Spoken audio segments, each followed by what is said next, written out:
Bab 4. Perlakuan kasar dari majikan. Beberapa minggu setelah Sally mulai bekerja di rumah keluarga Wijaya, ia mulai merasakan ada yang salah. Meski ia sudah berusaha dengan segala upaya, perlakuan majikan, terutama Nyonya Wijaya, jauh dari apa yang ia harapkan. Ibu majikannya adalah seorang wanita yang sangat keras dan temperamental. Tidak jarang, Sally merasa terjebak dalam situasi yang membuatnya merasa kecil dan tak berarti. Hari itu, Sally sedang menyapu ruang tamu yang luas. Ia sudah mengerjakan pekerjaan itu sejak pagi, memastikan bahwa setiap sudut bersih tanpa sisa debu sedikit pun. Namun, ketika Nyonya Wijaya masuk ke ruang tamu, ekspresinya berubah seketika. Wajahnya yang sebelumnya tenang langsung mengeras, matanya menatap Sally dengan tajam. "Kenapa ruang tamunya kotor begini?" Suara Nyonya Wijaya terdengar seperti petir yang menggelegar. "Ini baru saja disapu, kan? Kenapa masih ada debu di sini? Apa kamu nggak bisa melakukan pekerjaan dengan benar?" Sally terdiam, tubuhnya kaku. Rasa cemas langsung menyerbu dadanya. "Maaf, Bu, saya sudah menyapu dengan hati-hati. Mungkin ada bagian yang saya lewatkan." "Lewatkan?" Nyonya Wijaya mendekat, wajahnya merah padam. "Kamu ini bodoh sekali ya? Apa tidak bisa menyapu dengan lebih teliti? Apa kamu tidak diajarkan untuk bekerja dengan baik?" Sally menundukkan kepalanya, matanya mulai memanas. Ia ingin menjelaskan, ingin berkata bahwa ia sudah berusaha semampunya, tapi perkataan majikan itu menghentikan semuanya. Ia hanya bisa menggigit bibir, menahan air mata yang ingin keluar. Kata-kata itu begitu pedas, seperti pisau yang menusuk hatinya. "Seharusnya kamu tahu tempatmu, Sally. Kamu bukan siapa-siapa di sini," lanjut Nyonya Wijaya dengan nada yang lebih tajam. "Aku tidak butuh pembantu yang tidak bisa melakukan pekerjaan dengan baik." Air mata mulai menggenang di pelupuk mata Sally, namun ia berusaha keras untuk tidak menangis. Ia tahu jika ia menangis sekarang, Nyonya Wijaya akan semakin menganggapnya lemah. Sebaliknya, ia mengumpulkan seluruh kekuatan yang ia miliki untuk tidak menunjukkan kelemahannya. Dengan suara serak, Sally berkata, "Maaf, Bu, saya akan lebih hati-hati lain kali." "Lain kali?" Suara Nyonya Wijaya semakin keras. "Kamu harusnya sudah hati-hati dari awal. Jangan hanya ngomong, lakukan dengan benar." Sally mengangguk, merasa pipinya memanas. Ia ingin berteriak, mengungkapkan betapa ia sudah lelah dengan perlakuan ini, betapa ia sudah berusaha sekuat tenaga. Tetapi kata-kata itu tak pernah keluar. Ia hanya menunduk dan berusaha mengendalikan diri. Nyonya Wijaya berbalik dan melangkah pergi dengan langkah berat, meninggalkan Sally yang masih berdiri di tempat, tubuhnya gemetar. Hati Sally terasa hancur.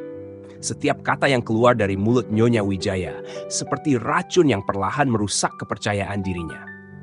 Sejak hari itu, perlakuan kasar dari majikan semakin sering terjadi.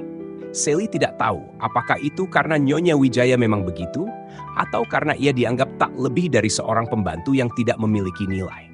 Setiap kali ada hal kecil yang tidak sesuai dengan keinginan majikan, Sally selalu menjadi sasaran kemarahan. Bahkan ketika makanan yang ia masak tidak sesuai dengan selera, Sally dipermalukan di depan seluruh keluarga. Suatu malam, setelah menyiapkan makan malam, Sally merasa lelah sekali. Tugas hari itu sangat berat, memasak, mencuci, dan membersihkan seluruh rumah. Ketika keluarga Wijaya duduk di meja makan, Nyonya Wijaya mencicipi makanan yang disiapkan oleh Sally dan langsung meletakkan sendok dengan kesal. "Apa ini? Kenapa rasanya begini? Kamu nggak bisa masak yang lebih enak lagi?" Nyonya Wijaya memandang Sally dengan tatapan penuh amarah. Sally berdiri di sisi meja makan, mencoba untuk tetap tenang meski hatinya sangat terguncang. "Maaf, Bu, saya sudah berusaha, tapi mungkin ada yang kurang. Saya akan perbaiki lagi," jawabnya pelan, meskipun suaranya nyaris tenggelam oleh kegelisahan yang menggerogoti hatinya. "Perbaiki? Kamu pikir aku butuh makanan yang harus diperbaiki? Ini nggak layak dimakan," kata Nyonya Wijaya sambil menggerakkan tangan dengan kasar, membuat piring yang berisi makanan hampir terjatuh. "Kamu nggak tahu apa-apa soal memasak. Jangan merasa puas hanya karena kamu bisa bikin makanan, Sally. Itu tidak cukup." Sally merasa seluruh tubuhnya membeku. Setiap kata yang keluar dari mulut majikannya terasa seperti hantaman keras ke jantungnya. Ia ingin menangis, ingin meledak. Tetapi apa yang bisa ia lakukan? Ia hanya seorang pembantu. Tidak ada yang peduli pada apa yang ia rasakan. Tidak ada yang menganggap dirinya lebih dari sekadar alat untuk memenuhi keinginan majikan. "Saya akan coba perbaiki, Bu. Saya akan lebih hati-hati," jawab Sally dengan suara yang hampir tak terdengar. Matanya mulai berkaca-kaca, tetapi ia berusaha untuk tetap berdiri tegak. Nyonya Wijaya hanya mendengus dan melanjutkan makannya dengan malas. Sally berbalik dan pergi dari meja makan, berusaha menahan diri agar tidak jatuh terisak. Ia masuk ke dapur, meletakkan piring-piring kotor yang belum sempat dicuci, dan membiarkan air mata itu mengalir begitu saja. Ia tidak bisa lagi menahan perasaan yang begitu terluka. Setiap hari ia merasa seperti bayangan yang tak berarti, selalu ada, selalu bekerja, tetapi tak pernah dihargai. Di tengah kesunyian malam itu hanya suara desahan napas dan kesunyian yang menemani Sally. Ia merasa sangat lelah. Bukan hanya fisiknya yang lelah, tetapi juga jiwanya. Tetapi, apa yang bisa ia lakukan selain bertahan? Kenapa semuanya begitu sulit? Pikir Sally, matanya menatap kosong ke langit-langit dapur yang gelap. Aku hanya ingin merasa dihargai.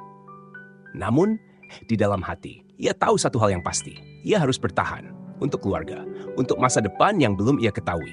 Tetapi semakin lama, ia merasa seperti semakin tenggelam dalam dunia yang begitu asing dan kejam ini.